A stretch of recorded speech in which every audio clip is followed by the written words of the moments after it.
Bem-vindo ao Boca Aberta Podcast. Aqui a gente fala de tudo, aqui a gente fala com todos. E hoje o meu convidado é o advogado Dr. Vladimir Renato de Aquino Lopes, especialista em direito previdenciário. Mas antes de falar com ele, eu falo do meu parceiro, a Dental Mind. Se você, por um acaso, deixou de sorrir, ligue para a Dental Mind que ela vai resolver o seu problema. Doutor, obrigado pela presença. Queria que você falasse um pouco de você para a gente poder desenvolver o assunto. Obrigado pelo convite, Anderson. É um prazer estar aqui. Eu sou advogado, sou formado aí há quase 40 anos. Sou pós-graduado em Direito Processual do Trabalho e Direito do Trabalho. Pós-graduado em Direito Previdenciário. Também pós-graduado em Direito Médico e da Saúde. Pós-graduado em Direito Civil e Processo Civil. Pós-graduando em Aposentadoria Especial. Também estou terminando uma MBA em Planejamento Previdenciário e mestrando em Direito Previdenciário pela PUC. E aí no ano que vem ainda pretendo aí dar início aí ao doutorado aí também pela PUC. Trabalho aí nessa área aí do Direito Previdenciário há 40 anos e tenho uma longa experiência aí tanto no serviço público, tanto no serviço privado. Cansei de ouvir. Muita coisa. Fora os cursos, que a gente faz, congressos, palestras, né? A gente está sempre simpósios, né? A gente está sempre participando para estar se atualizando das atualizações previdenciárias. Claro. Por que é difícil se aposentar no Brasil? Olha, assim, é uma pergunta ampla, mas para a gente poder explicar como que funciona o sistema de uma maneira simples. Inicialmente, o que eu vejo é uma falta de conhecimento da legislação, né? Então, o segurado, ele não sabe por onde começar, né? Então, ele tem um aplicativo do INSS. Esse aplicativo tem uma questão de barreiras, né? Nem todo mundo tem uma inclusão digital. Tem pessoas que sequer têm aparelho celular. A gente verifica aí que nas regiões norte e nordeste tem muitas pessoas que não têm acesso digital, né? Então, o INSS está totalmente digital. Então, dificuldade de acesso, desconhecimento da legislação previdenciária, erros de sistema, né? O sistema atual, desse sistema do aplicativo do meu INSS, é um sistema que tem erros, né? Porque é um sistema de migração de dados, né? O CNIS, que é o Cadastro Nacional de Informações Sociais, ele foi criado com uma migração de dados, né? Dados do INSS, Ministério do Trabalho, Caixa Econômica, migraram os dados e foi criado o CNIS, só que ele veio com erros, né? Então, na migração, que foi uma migração por volta aí de 75, 76, a gente não era tão informatizado como hoje. Sim, sim. Então, tem erros no sistema, né? Então, se você não dá para confiar numa simulação. Quando você entra, primeiro você tem que ter ali um acesso digital, né? Então, você vai ter que ter um celular ou um computador, nem todo mundo tem. Vai ter que acessar e entender a simulação. E a gente tem uma questão também dos idosos, né? Os idosos, alguns idosos não conseguem mexer no aplicativo. Então, essas são as maiores dificuldades. Tem as questões também da informalidade. Muitas pessoas trabalham, mas não recolhem para a Previdência Social. Então, não tem o tempo mínimo para aposentadoria, ficam desprotegidas aí do próprio sistema, que o sistema é um sistema de seguro social. Então, essas são as dificuldades, né? O sistema, a digitalização acaba expondo todas as nossas dificuldades educacionais, logísticas, nesse sentido de acesso ao sistema, né? Ele se digitaliza até para evitar as fraudes, que depois a gente vai falar. Sim. Mas o acesso continua complicado, né? E os regimes, existem regimes previdenciários, né? Para vários tipos de trabalhadores. Como é que funciona? Então, o regime, existe o regime geral, né, que é o regime privado, que é o regime que ele é administrado pelo próprio INSS, que é os trabalhadores empregados, os autônomos, as domésticas, os MEIs, os rurais, e tem o regime próprio, que é o regime do funcionário público, tanto da União, do Estado e do município. Esse regime ele é constituído por leis próprias aí dos entes federativos, exceto se ele for comissionado. O comissionado ele vai para o regime geral, ele não Entendi. entra no regime próprio. E tem o regime geral e o regime próprio de previdência, que é do funcionário público, ele é de caráter obrigatório. E aí nós temos o complementar, né? Que ele é um de caráter facultativo. Então, por exemplo, você tem um salário X e você quer complementar. Aí você faz uma previdência privada, aberta ou fechada. Aberta para colocando a população, fechada de acordo com a companhia que você trabalha, para servidores federais, municipais. E aí você Entendi. complementa ali o teu salário, que às vezes a tua aposentadoria não vai corresponder ao teu salário nativo. Aí você faz uma complementação. Por isso, Já existe um redutor disso, né? sim, Que na hora que você se aposenta, você já sabe que ó, você vai receber menos do que nativo, a sim, não ser nos regimes especiais, exatamente. As né? reformas, normalmente, quem aposenta precocemente, ele tem uma redução no valor da aposentadoria. Então, quanto mais longe você deixar para aposentar, você vai ter um valor melhor. Então, se a pessoa aposenta ali precocemente, ele vai ter uma redução no salário. O cálculo muda, questão de percentuais, questão de valores. Então, é importante É, fazer um planejamento. e isso é importante porque sabendo já disso, Sim, né? Aí a gente entra na educação financeira do brasileiro, né? Que poderia já começar a se planejar com a previdência privada alternativa, sabendo que no futuro a previdência pública ou a previdência do INSS seria menor, né? O problema é aí eu acho importante a gente falar do sistema, os pilares, a seguridade social, que sim. tem alguns pilares. Parece uma coisa meio fora do assunto, mas é importante entender da onde vem o dinheiro e para quem vai, como foi criado lá atrás, né? A Então, previdência, a assistência e a saúde. esses pilares são pilares constitucionais, né, que visam a proteção do cidadão. Então, a pessoa tem a proteção previdenciária, a pessoa tem a proteção da saúde e da assistência social. Tem alguns benefícios que são assistenciais, né, que são benefícios, por exemplo, o BPC-Loas, né, é um benefício assistencial para Uhum. pessoas idosas, acima de 65 anos que não têm meios de prover a sua própria necessidade. Aí nós temos a saúde, que são as redes de saúde. Temos alguns benefícios, os Imagina. benefícios previdenciários também. Então, só que o benefício previdenciário ele é de natureza contributiva, né? Temos aí a questão, por exemplo, benefícios assistenciais, igual eu falei, tem o LOAS também, o BPC LOAS para pessoas com deficiências. Então, ele não precisa ter 65 anos. Então, se você tiver lá uma pessoa deficiente que não consegue aí prover a sua, a sua condição, ele tem direito ao benefício. Claro que tem critérios para ferir a miserabilidade, você tem que fazer CAD único, tem uma entrevista, tem todo um critério, mas existe esse benefício. Tem a questão também da reabilitação profissional, né? Quando você está impossibilitado Um acidente, né? no acidente, então você recebe aí um treinamento para você ser reabilitado para uma outra profissão. Então são programas, né, que ajudam aí o cidadão de alguma forma a receber essa proteção do Estado. É, e esses benefícios, todos, eles não entram, porque assim, se a gente for pensar de uma forma leiga, os profissionais na ativa bancariam os profissionais aposentados. Então, a grosso modo, certo? Então, quem está trabalhando é, pagaria faria, em tese, pagaria os aposentados, Sim, certo? sim, A gente sabe que isso não acontece por conta de diversos problemas, mas quando entram esses benefícios, é o mesmo custo operacional, é o mesmo custo para o governo, mas ninguém, vamos dizer assim, paga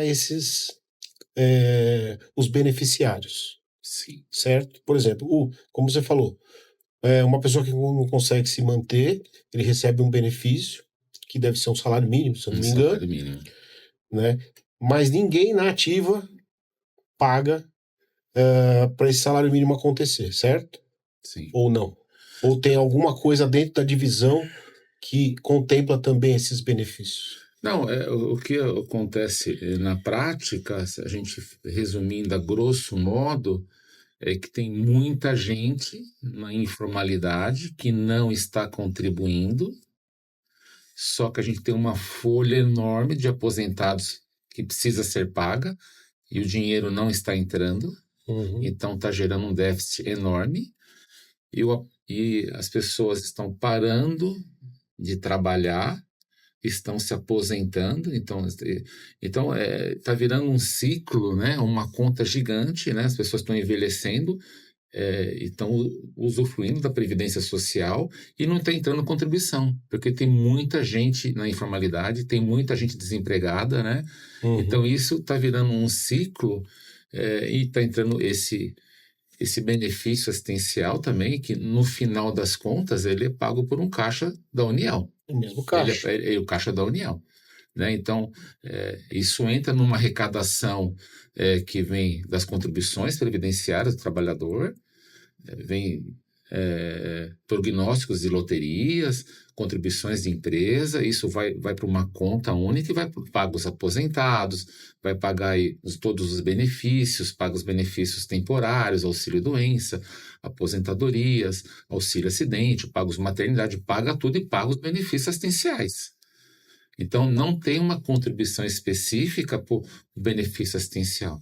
Então, Sim, eu acho até que tem que existir. O problema é que quando a gente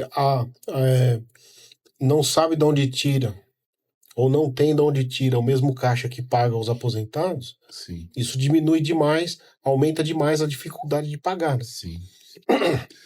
Esse benefício, o benefício, o BPC-Loas, ele não é um benefício da Previdência Social, ele é um benefício da assistência social que ele é administrado pelo INSS. Ele não é um benefício previdenciário, ele é um benefício assistencial.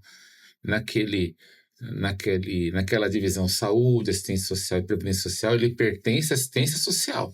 Entendi. Só que quem toma conta é o INSS, a Previdência Social que administra, que faz a concessão, né? Mas esse valor vem da assistência social.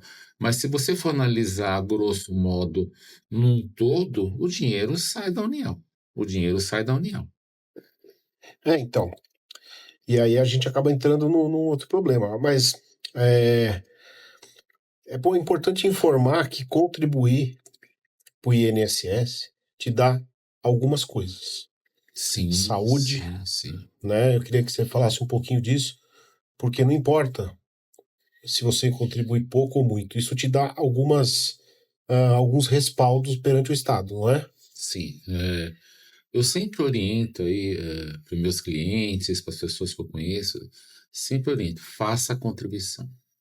A contribuição para o seguro social, a previdência, é o seguro, eu sempre falo, é o seguro mais barato que tem. Você faz uma contribuição, você está protegido pelo sistema, e aí você completando aí as carências, igual um plano de saúde, você completou as carências, você vai ter direito aos benefícios.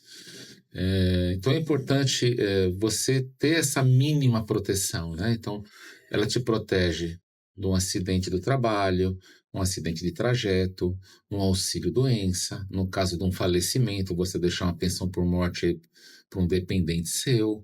Então, é importante você fazer essa contribuição, a sua própria aposentadoria. Então, o que a gente percebe, não tem essa educação previdenciária, nem no ensino médio, nem no fundamental, Sim. nem nas faculdades. Não tem. Você não vê campanhas publicitárias na mídia, né? Para a pessoa fazer um investimento mínimo ali. Olha, comece a contribuir. Não tem. Você sabe que Desculpa te interromper, mas Imagina. assim, eu tive um amigo, ele tinha uma casa de material de construção, o pai dele. Sim, E ele contribuiu, ele registrou o filho, né, com 14 anos. sim, E contribuiu durante todo o período.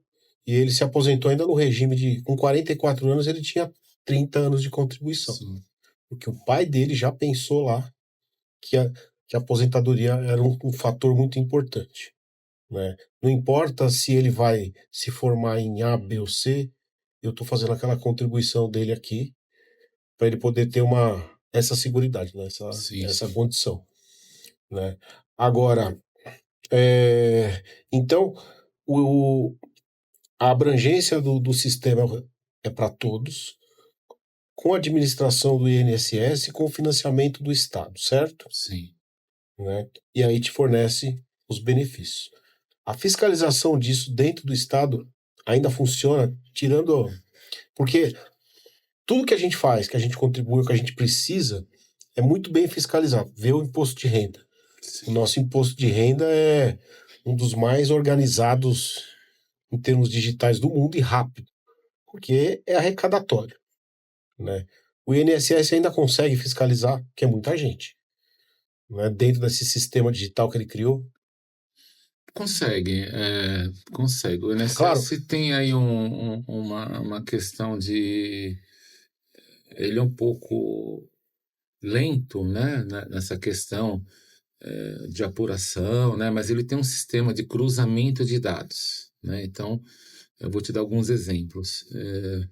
No caso de um falecimento, quando você vai registrar lá a certidão de óbito, o cartório comunica ao INSS que aquele segurado faleceu. E aí, se não tiver homônimos, esse pagamento é bloqueado por um sistema chamado SISOB. Ele bloqueia o pagamento. Só que acontece erros. Se você pega um nome que é muito comum, você acaba bloqueando o pagamento de uma pessoa que está viva. Mas, tirando todo. as exceções, né? Você vai criar um problema, né? A pessoa vai ter que provar que está viva. Então, esse é um sistema chamado SISOB. Tem a questão também das denúncias, né? As denúncias anônimas que são feitas. O que o INSS também demora um tempo para poder fazer a apuração, denúncias de pessoas que estão em benefícios por incapacidade, mas continuam trabalhando, né? Então, é, alguém faz uma denúncia, o INSS vai ter que pegar essa denúncia e transformar isso aí num procedimento, chamar a pessoa para ser reavaliada, para fazer uma perícia. Então, mas se não, nesse caso aí é falho, né? Porque se não tiver a denúncia, não vai conseguir detectar. Então, a pessoa está recebendo benefício por incapacidade e está trabalhando informalmente. Ele está Sim, fraudando a Previdência. fato. Uma outra situação também, que eu vou te dar um exemplo, que a Previdência também não consegue detectar, né? A pessoa recebe, para você receber um benefício, esse BPC-LOAS, a Uhum, sim. renda do esposo, ela pode também influenciar ali na formação do grupo familiar. É feito um estudo do grupo familiar, né? Então, às vezes, a pessoa pode sonegar algum tipo de informação. Então, se não tiver ali uma apuração correta, pode ter alguma sonegação, porque aquilo é um ato declaratório. Então, eu, como segurado, eu vou declarar para você, INSS, que eu resido com A, B e C, e perante o CadÚnico também. Então, precisa ter uma fiscalização. Não tem, precisa ter uma fiscalização. Então, Entendi. aí depende muito aí da honestidade do contribuinte, de ele relatar exatamente a situação que ele vive, né? Então, precisa ter uma fiscalização. Antigamente, o INSS fazia diligências. Quando o INSS desconfiava, ele fazia diligências. O que seria essa diligência? Ele mandava um servidor dele, pagava lá um valor, acho que era na média de 60, 70 reais, mandava um servidor ir lá na casa da pessoa para constatar se realmente aquela situação apresentada era verdadeira. Então isso era uma coisa bacana. Uma busca ativa, pelo menos, de amostragem. Agora amostragem. Agora. Então desconfiava porque situações assim, contraditórias. Você vai pedir um benefício assistencial e aí a pessoa me apresenta uma conta de celular de R$ 400, uma conta de luz alta, né? Ou financiamento de veículo. É contraditório, né? E daí aquilo despertava ali uma desconfiança, isso quando atendimento presencial. E aí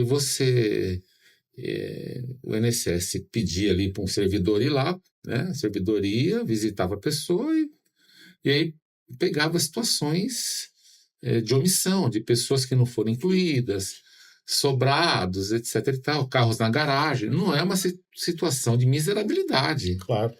O benefício é para a pessoa miserável, que não tem condições. Né? Então, agora, como essa informação ela é feita perante o CRAS, que é o Conselho da Assistência Social, onde você faz ali o CAD único. Não é feito no INSS. Antigamente, você fazia direto no INSS. Aí você faz agora o CAD único, você presta essas informações para a assistente social e com aquele protocolo isso migra para o INSS. Entendi. E acabou. Existem as exceções, isso aí, e a exceção normalmente é o que a imprensa mostra, aí vira um estardalhaço, a pessoa morreu. Hoje, em questão de morte, isso não acontece, né? Porque no cancelamento do CPF, acho que com o cruzamento de dados, a pessoa não continua recebendo, não é? Sim, mas ainda tem situações que foram detectadas até uma operação agora recentemente na região de Jundiaí, a pessoa falsificava a certidão de casamento. Então, realmente, ali, a certidão de óbito era verdadeira e a certidão de casamento era fria. Que aí, em tese, virava pensão. Virava pensão. E aí, o INSS não tem meios de toda a pensão, oficial cartório, para se certificar ali que aquela. Não tem. Sim, não tem. É muito grande. Não tem, não consegue. O universo não é gigantesco. Consegue. Então teria que também ter um sistema paralelo, como o SISOB, para confirmar se aquela certidão é verdadeira ou não. Então colocava lá um nome do fraudador como cônjuge, né? E aí, exatamente, vira uma pensão. Então, ainda tem. Já se entende, né? Você vê como que são as coisas. Sim. Já se percebeu, falou, olha, faça um casamento forjado para esse benefício não parar de existir. Exatamente. Eu separei um tópico aqui, é até um pouco pessoal, tá? Eu vou aproveitar que são as aposentadorias especiais. Sim. Né? Como é que funciona esse regime? Quais profissões normalmente se enquadram nelas? Sim. E como que a gente comprova isso? Tá? Então, por exemplo, você trabalha num local insalubre, né? E, em tese, estou te perguntando, mas eu não sei se elas estão em vigor ainda em relação às reformas passadas. Sim. Tá? Como é que funciona?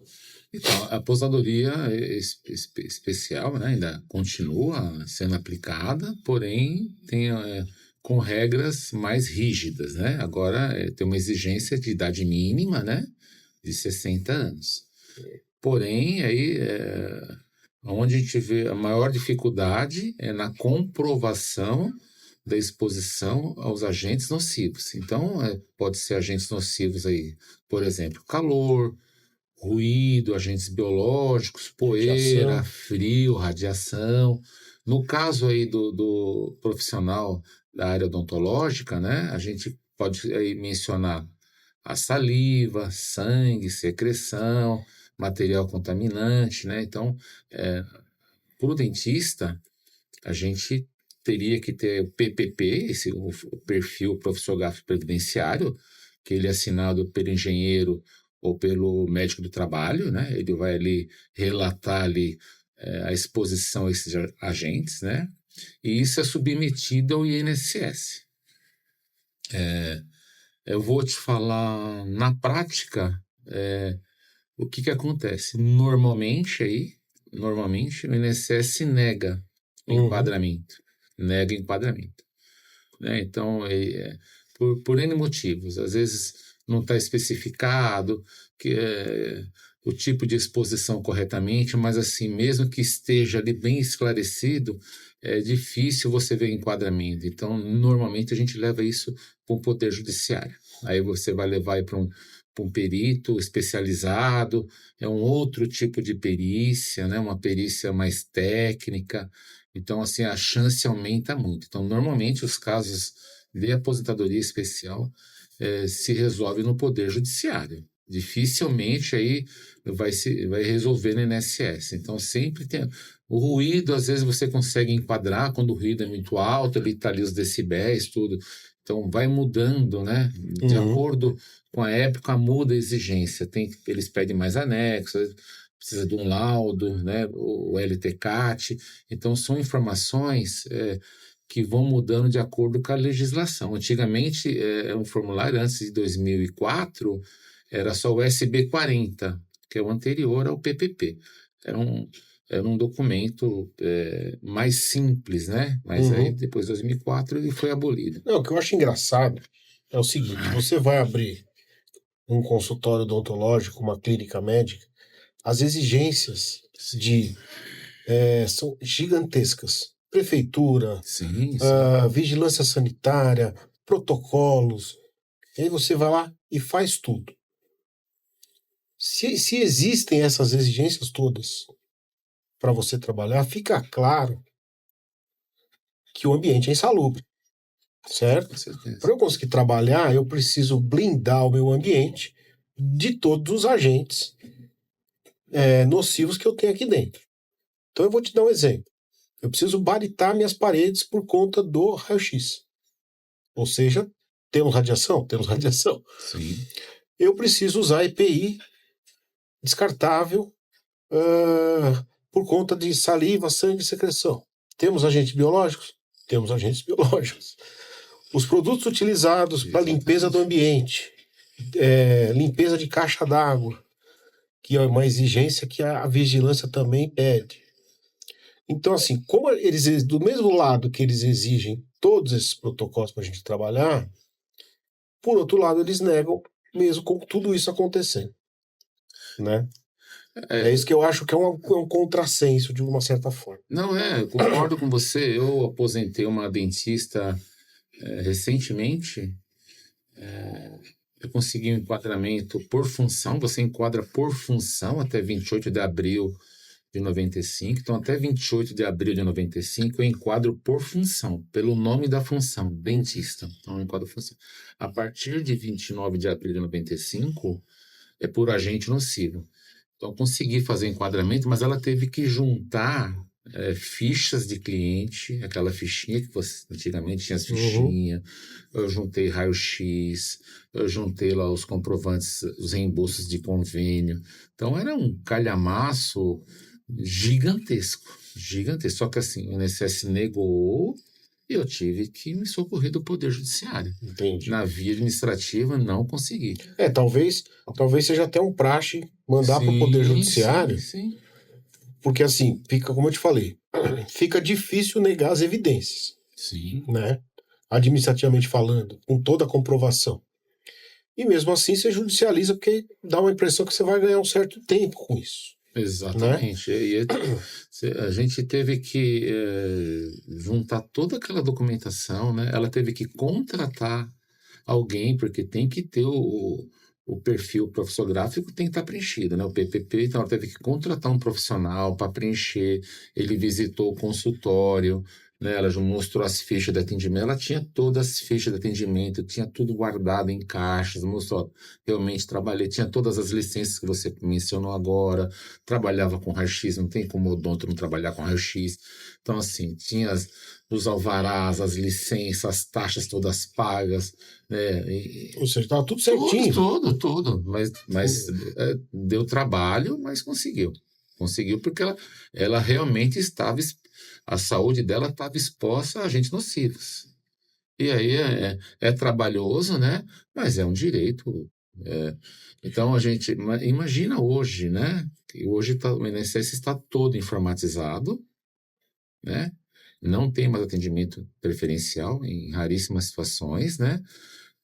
Não abre mais concurso. Então, os funcionários estão aposentando e tá tudo. E a demanda aumentando. Tem processos que estão aí há mais de 6 meses parados. Eu tenho processos aí de médicos que estão há 90 dias parados. Inclusive, eu já ingressei com mandado de segurança, que o prazo é 90 dias. Médico com 45 anos de tempo de contribuição. Ele já estourou o tempo. Já deu. Está parado, né? Então, inclusive, eu conversei com ele e falei, doutor, já ingressei com mandado de segurança. Porque não sai. Até aí mais ou menos uns 3 meses saiu uma estatística, acho que tinham 2 milhões de processos parados. É muita coisa. É muita coisa. Não tem. É muito processo represado e as pessoas nem todos estão, vamos dizer assim, contando com esse benefício logo. Sim. Às vezes está trabalhando, né? No caso de médico, ele coloca lá porque já deu tempo, mas normalmente ele segue trabalhando. Gente, só parando o nosso papo um pouco aqui, para a gente falar do meu parceiro, o Grupo São Cristóvão, com uma rede de hospitais e ambulatórios e que tem o principal componente na sua rede, que é o acolhimento associado. Então, se você estiver precisando de um plano de saúde de qualidade, clique aqui no link e entre em contato com o pessoal do São Cristóvão. Você pode ter certeza que eles vão te acolher e você vai ter saúde de qualidade. Agora eu fico imaginando as pessoas que precisam de fato, sabe? Fala, olha, eu preciso da aposentadoria porque com essa minha idade, às vezes não tem formação, eu não consigo emprego. E aí eu já ingressei e o negócio parado lá. A gente, você vê que a inteligência artificial que eles utilizam, né, tem muitos erros, né? Então, se você tem um vínculo que tem baixa na tua carteira, mas lá no CNIS não tem baixa, ele não considera. Então, você está achando que você tem 35 anos, na verdade você tem 32. O que o sistema faz? Interfere. Interfere. E quando tem uma análise, quando isso baixa para uma análise presencial, né, na dúvida, o servidor, ele opta pelo indeferimento. Né? Então, na dúvida, não, indefere. Raríssimas situações aí que ele vai te pedir para você apresentar a carteira ou você ir atrás da empresa. Às vezes a empresa não existe mais. Agora, a carteira, segundo essa normativa, ela é prova plena. Só que o servidor, Eu acho muito curioso. A pessoa vem com aquela carteira profissional antiga, né? E normalmente o advogado pede para ele trazer tudo que ele tem para poder embasar o recurso lá. E eu fico imaginando, a empresa fechou, não existe mais. Tem que fazer uma busca em cima se essa empresa foi lá e contribuiu lá atrás. Sim. Né? Antes de poder pensar em poder ingressar com a aposentadoria. Falando da prova de vida, tiveram diversos momentos aí de coisas que a gente vê na imprensa, de provas de vida, de benefícios cancelados. Como que era e como que está funcionando nesse momento a prova de vida? Então, a gente teve situações aí muito desconfortantes, né? De, às vezes, pessoas sendo levadas em macas para fazer prova de vida, em ambulância. Foi uma situação horrível até de se ver na mídia, né? E atualmente, como está funcionando? O governo aí, ele editou uma portaria que até junho de 2025 os benefícios não vão ser... Até junho de 2025, os benefícios não serão suspensos por falta de prova de vida. Uhum. Então, essa portaria entrou agora em vigor em janeiro, né?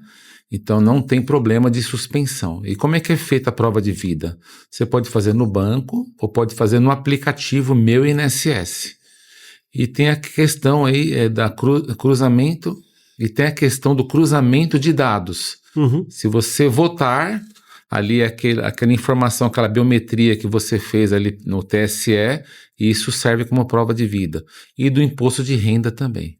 Então essa situação aí veio para ajudar essa questão aí de evitar e todo esse descontentamento da população de ter que fazer essa prova de vida. Então até junho, pelo menos não está tendo bloqueio de benefício. A gente não sabe qual medida agora que o governo, se vai emitir uma nova portaria ou não, vamos ter que aguardar, né? Mas aí ainda existem casos aí, relatos de fraudes, né, com biometria, com procuração falsa.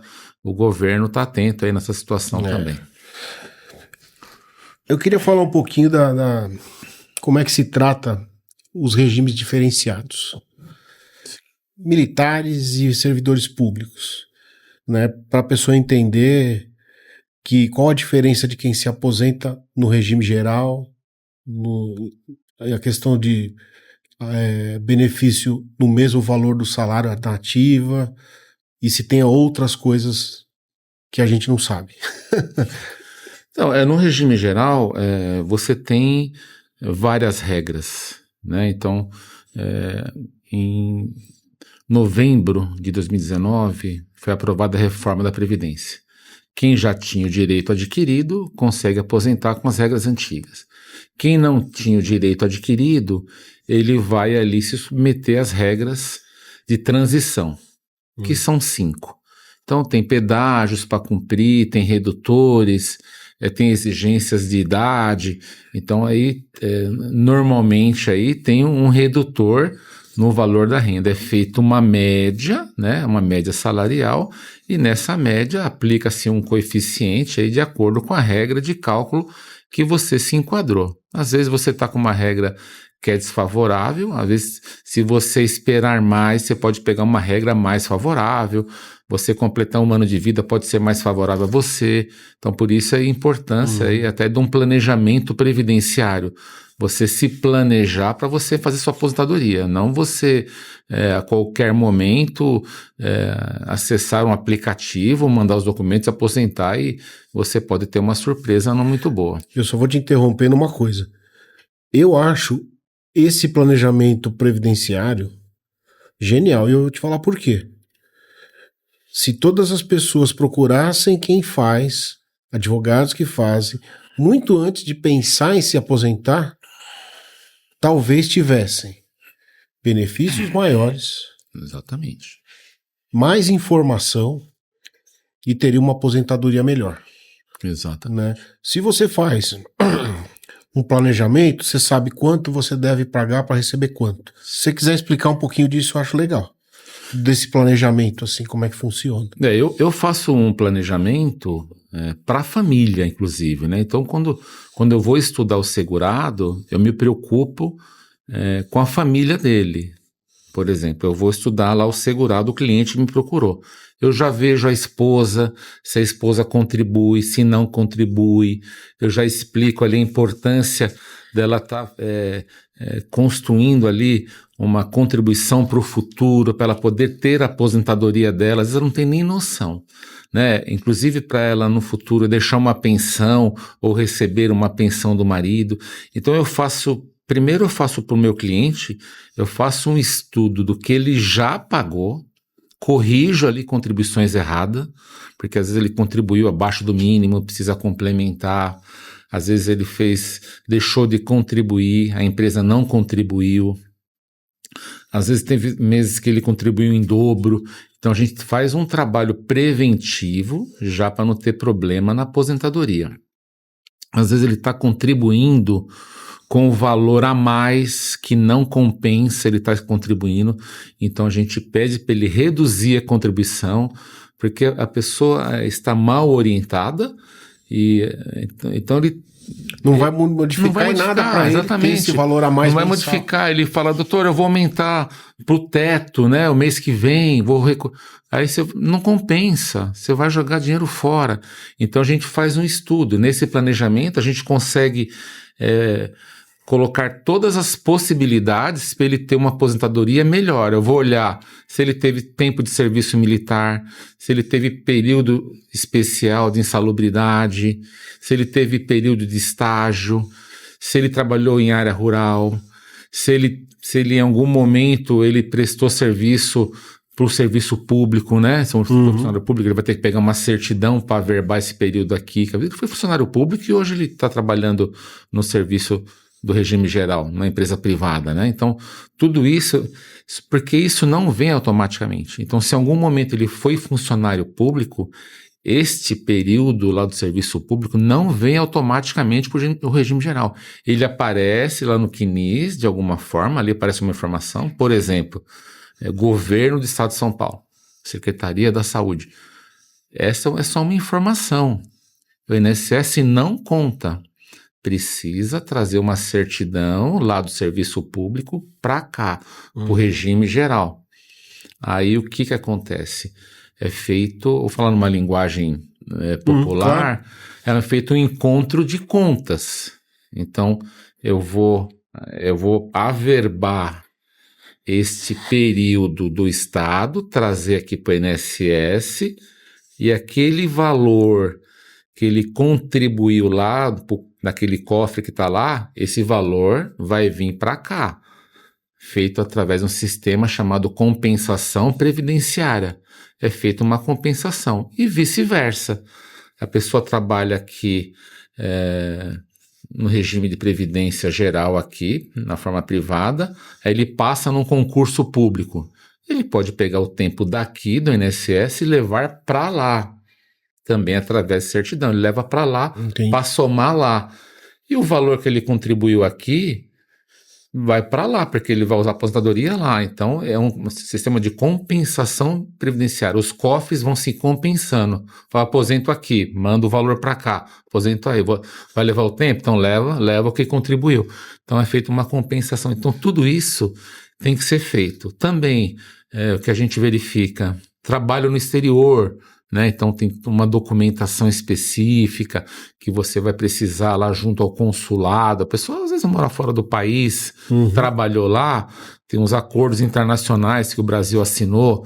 Então esse tempo não é perdido. Então a pessoa trabalhou lá 3 anos na Itália, não vai perder? Não vai perder, traz para cá para juntar na tua aposentadoria. Então tudo isso é feito no planejamento.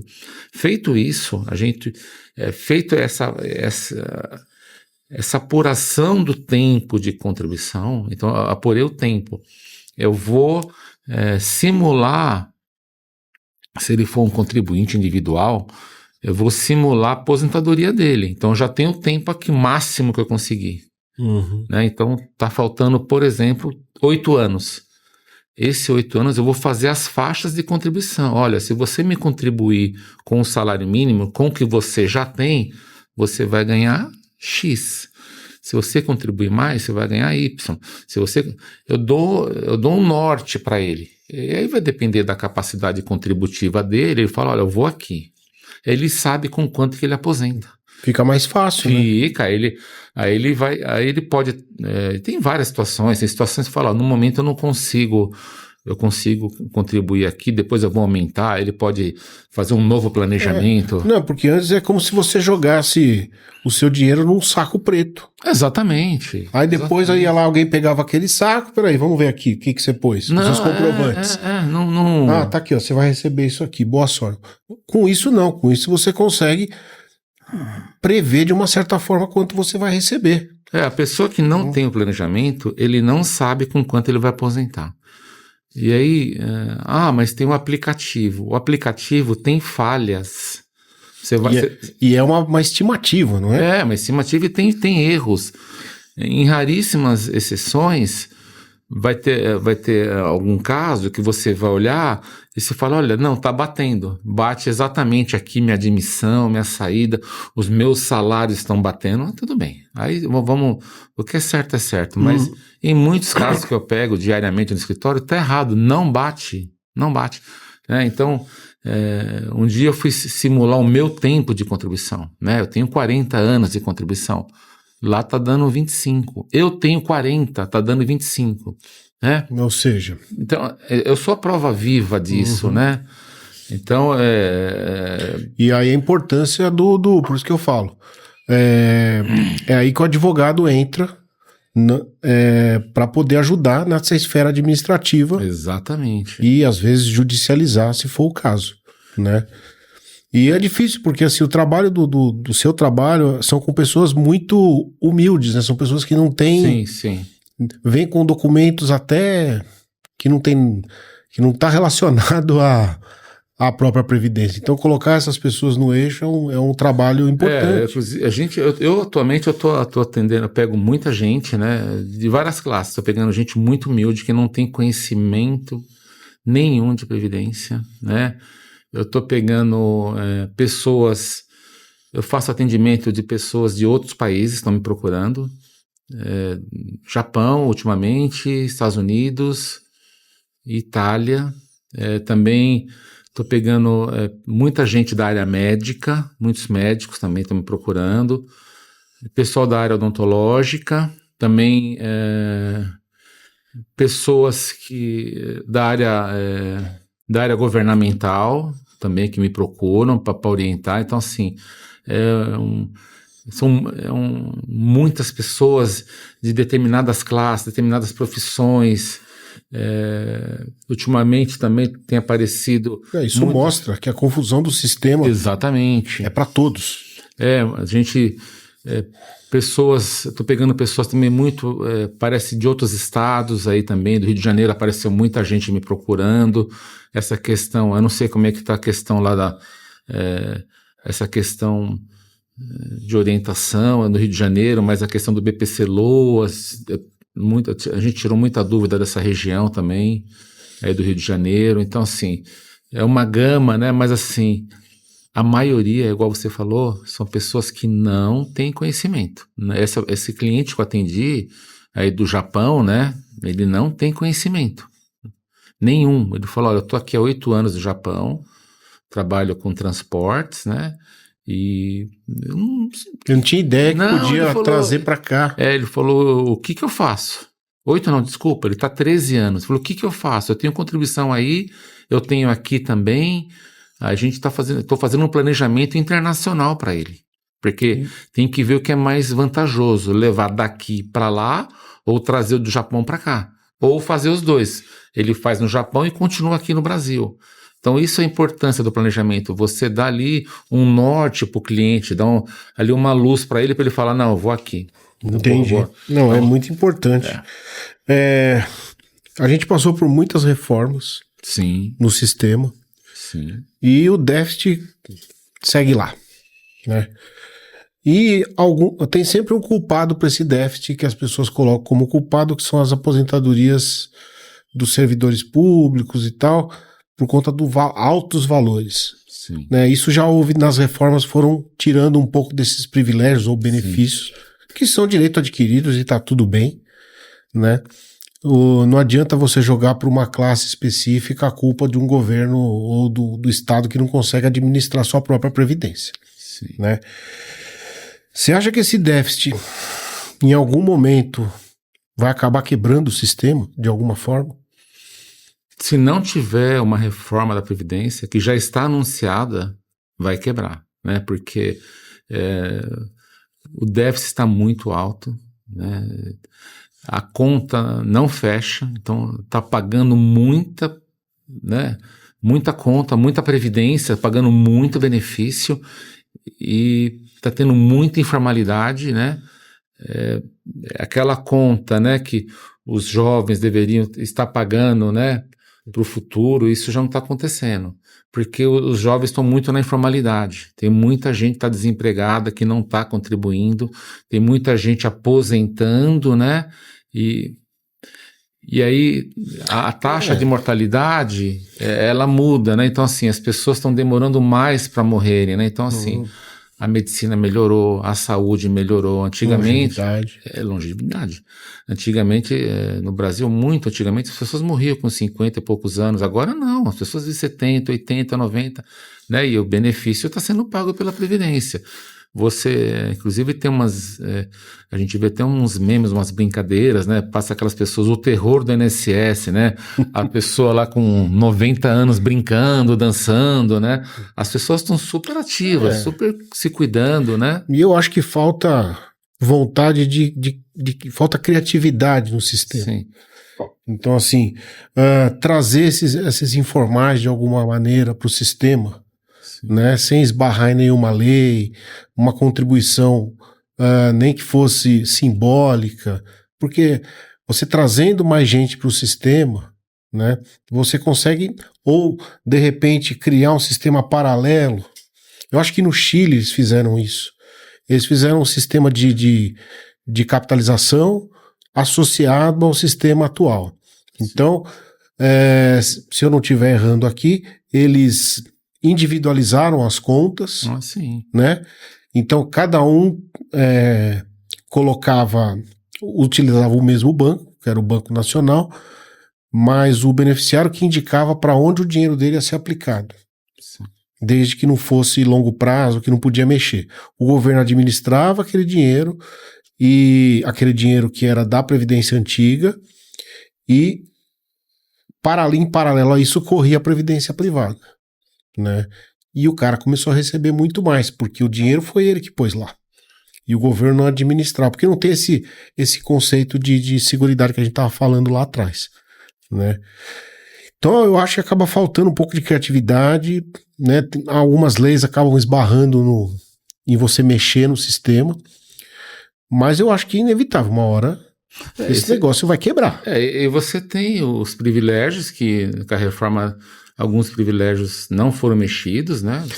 Você pega algumas profissões aí do Poder Judiciário, né? As pessoas com altas gratificações.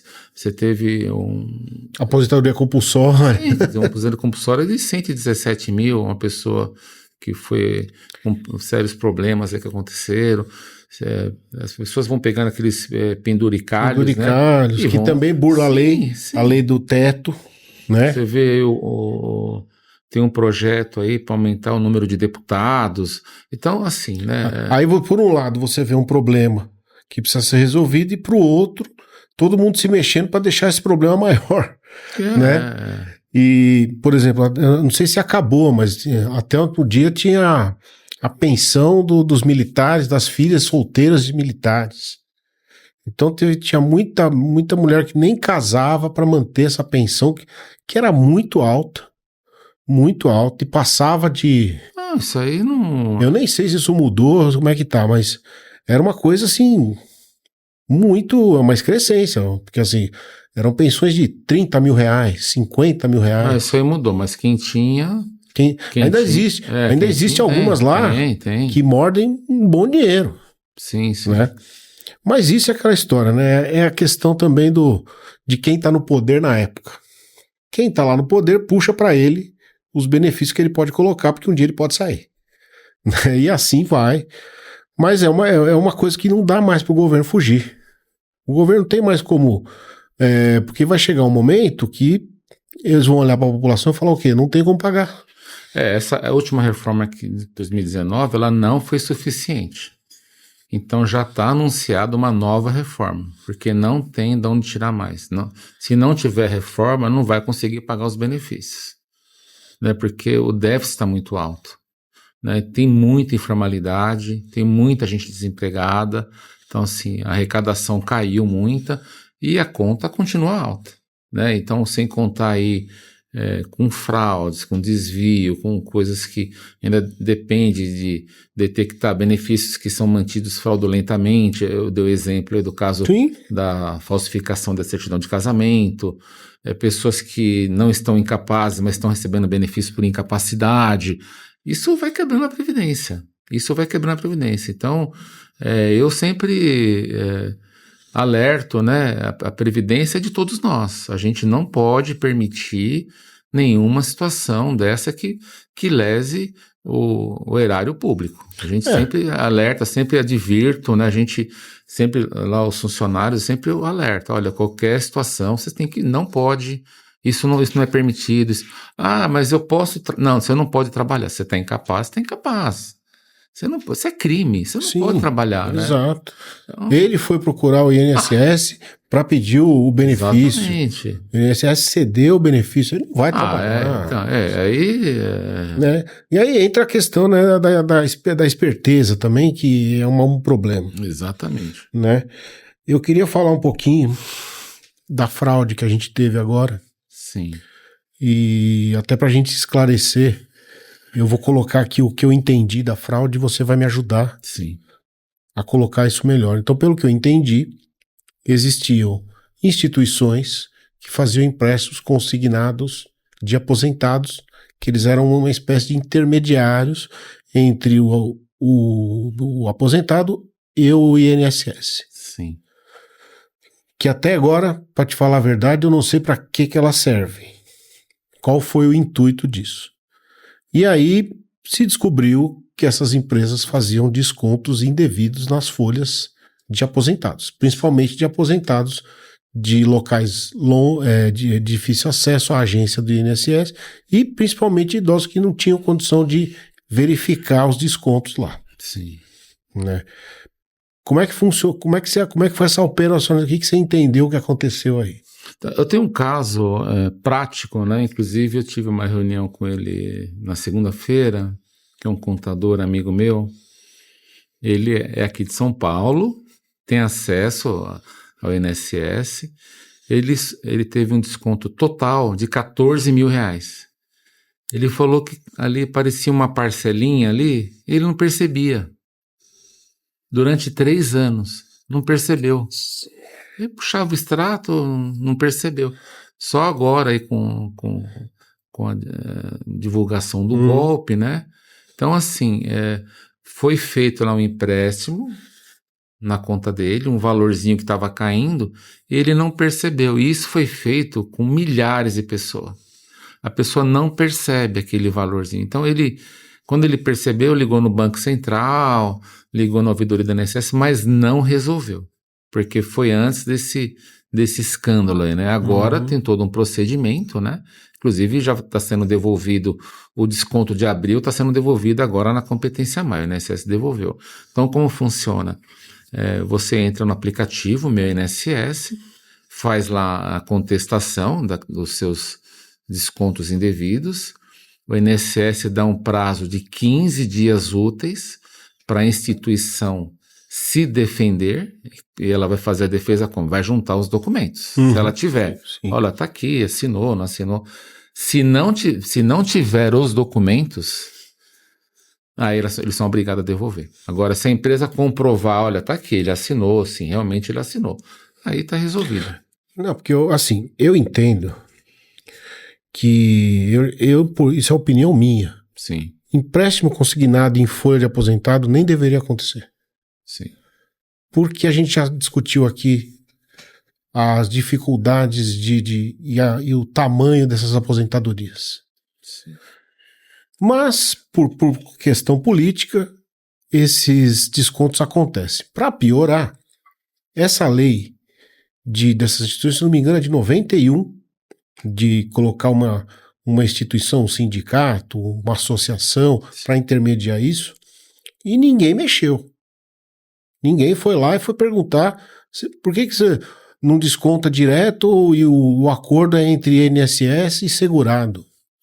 Numa questão de empréstimo, vamos dizer assim. Você não precisa de uma instituição no meio para isso aí. Mas aí a coisa foi andando, porque me parece que nós estamos falando de 6 bilhões. 6 bilhões, exatamente. De prejuízo. Tá? E o INSS, ele não é vítima. Ele é parte do problema. Porque partiu de lá de dentro. Exatamente. Então o INSS não pode abrir sindicância. A Polícia Federal vai lá, faz a investigação e o INSS fica fora disso. E a única coisa que ele tem que fazer é fazer o levantamento para uma possível devolução, porque vai tirar de onde agora? Né? E eu queria falar também a questão do DataPrev.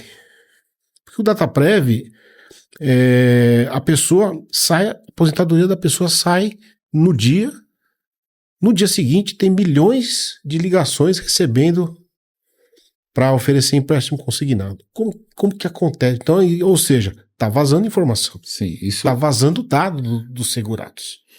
Isso já é um indício.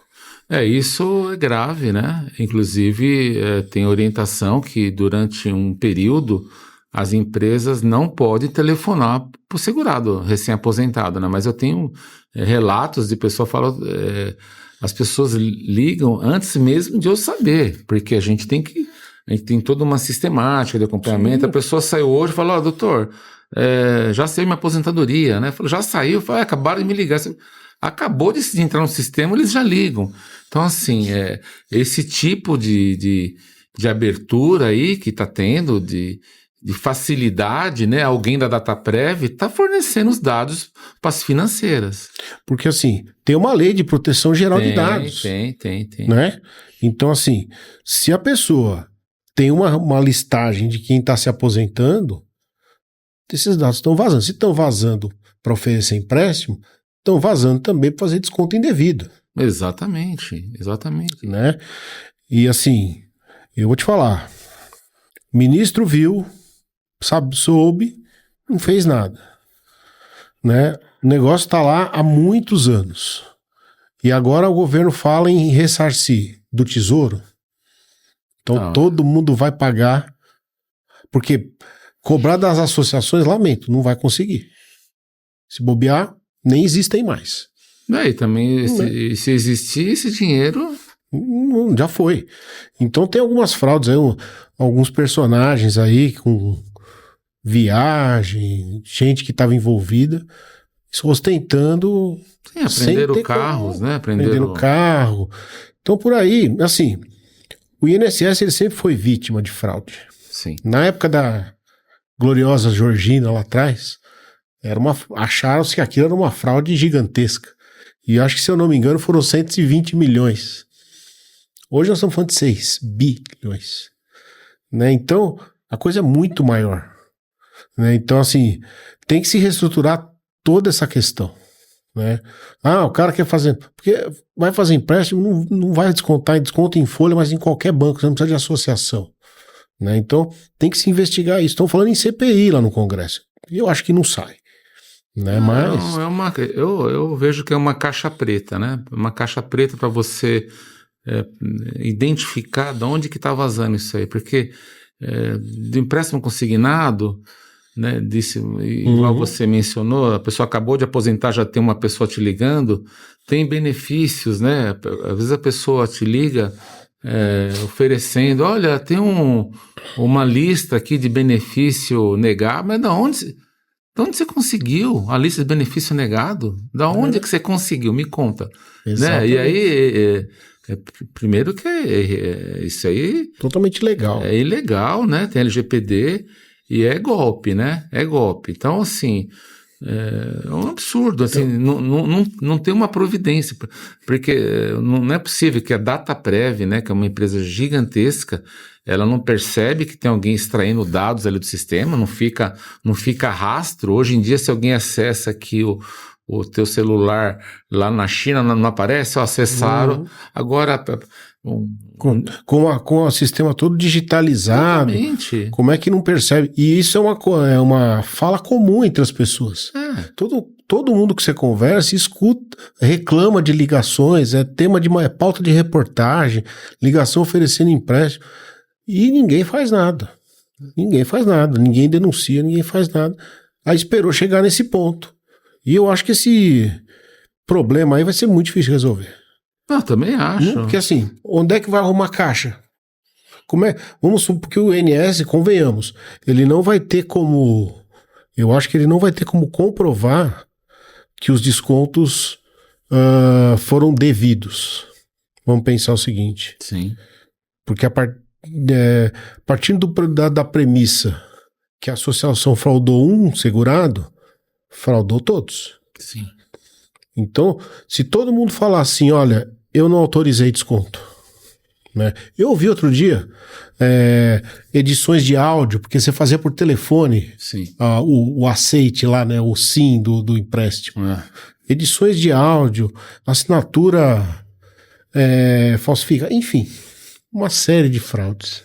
Então, aí você entende. Aí a associação sumiu ou sumiu com o dinheiro.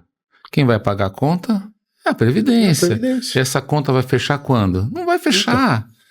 E aí a gente volta no déficit de novo. Porque, Porque assim, convenhamos que é direito receber. Além disso, foi bem lembrado por você, agora me veio aqui, a gente tem os grandes devedores da Previdência. Tem milhares de empresas que não estão pagando.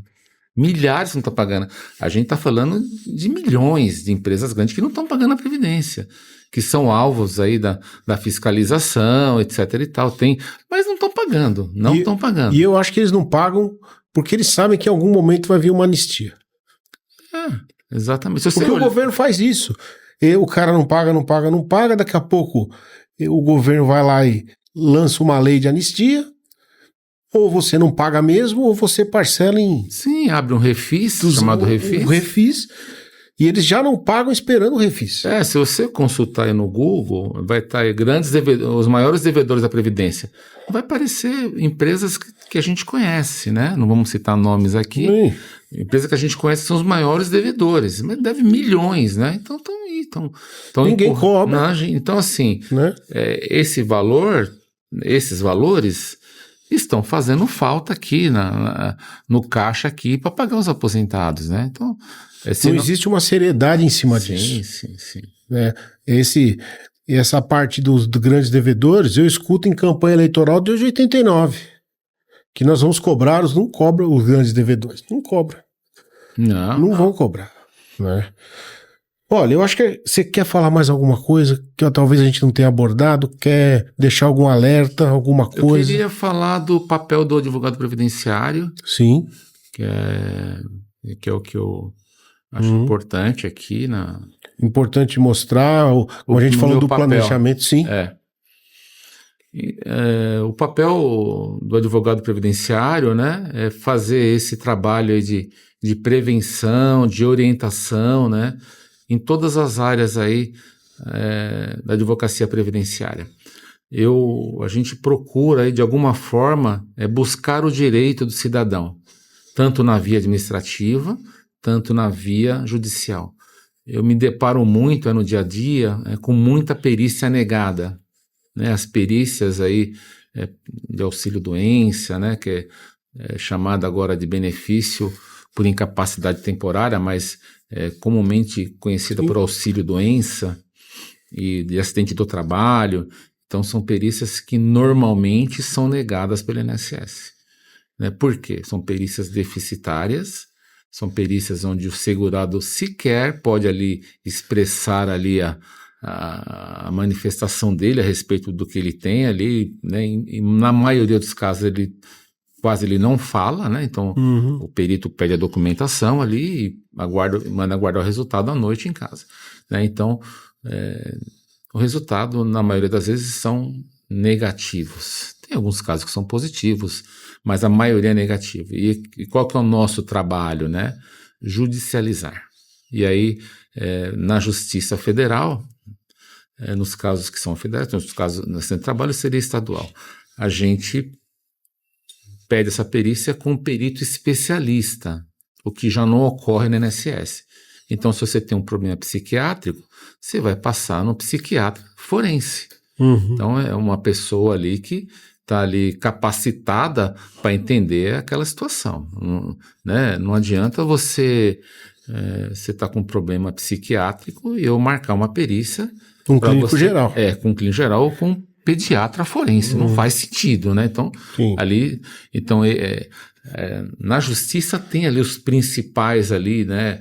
Tem o psiquiatra, tem o oftalmo, tem o cardio, né? Tem o médico do trabalho. Então, claro, se for muito específico, não vai ter também, porque você não consegue ali capacitar ali todos os peritos para todas as áreas. Tem áreas que são muito específicas, né?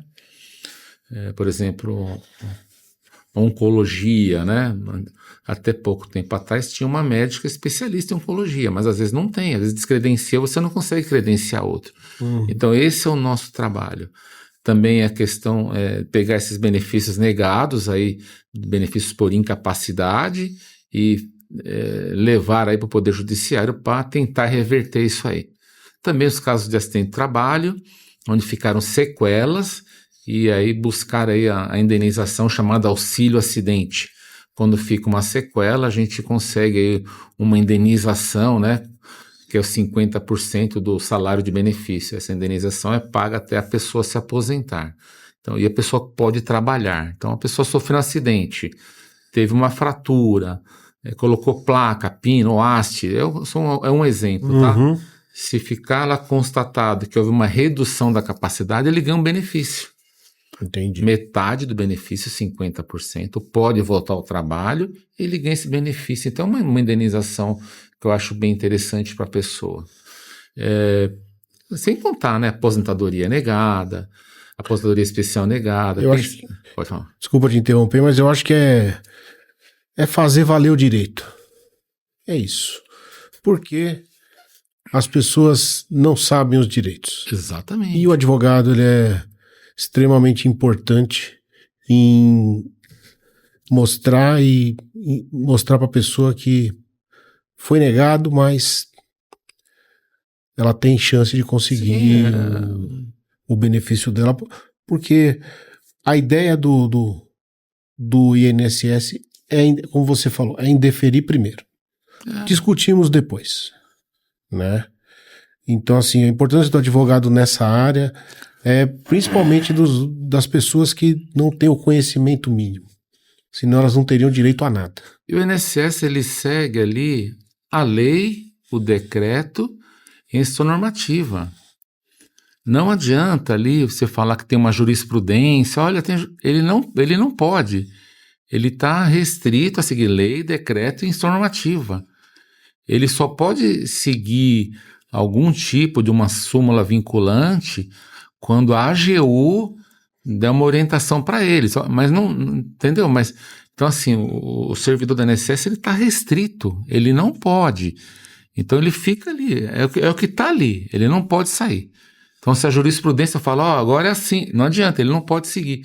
Então, por isso a importância do advogado, né, para levar esses casos ali para a justiça para resolver. E aí, diversas situações, pensões para companheira que são negadas, pensões, o BPC-LOAS, inúmeros que são negados na via administrativa, a gente consegue comprovar que realmente a pessoa é miserável que precisa do benefício, com bastante sucesso aí nessas causas. Então, assim, essa é a importância do advogado previdenciário, fazer esse raio-x, né, e filtrar e levar aí para o Poder Judiciário, caso que é Poder Judiciário. Tem casos que a gente consegue resolver dentro do INSS, mas muitas coisas são resolvidas dentro do Poder Judiciário. Prazer. Obrigado pela presença. Prazer, viu? Adorei, muito obrigado. Gente, a gente encerra por hoje esse episódio. Se inscreva no canal, deixe seu like, ative o sininho. Obrigado.